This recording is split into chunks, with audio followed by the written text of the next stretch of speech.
These are the squalid conditions in which more than 50 cats existed inside a home in Clayton. RSPCA inspectors found the bodies of 2 decomposed kittens curled up on a shelf alongside cups and plates when they inspected the property back in March.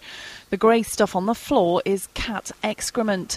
It's hard to imagine a human being living here in these conditions, never mind an animal. It's a sight that no one ever wants to see, a house completely covered in cat excrement, not a clean surface anywhere. And when I went into the downstairs room, there was a bed and it was just covered in cats, just lots of cats sat there looking back at me. And here's the woman responsible, 68-year-old Joan Adams, who, along with her daughter Anne Adams, who didn't turn up at court today, has pleaded guilty to 48 counts of unnecessary suffering to animals. It was just filthy. The smell was overpowering. Cats are very clean animals. You know, cats are always cleaning themselves. There wasn't a clean surface for them to sit on. They were all sneezing. They'd all got ear mites.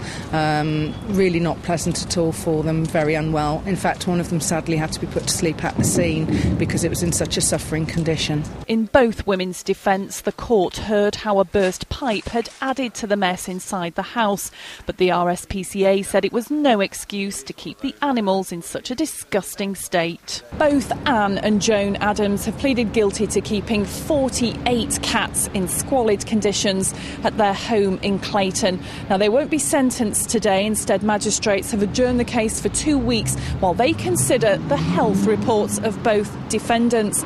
Now, in the meantime, the RSPCA will be looking after the cats. They'll possibly be rehomed, but in 2 weeks' time, when these defendants are sentenced, they'll be pushing for a disqualification order to make sure both of these women never have the chance to inflict this type of suffering on animals ever again. Beverly Walkden for Channel M News.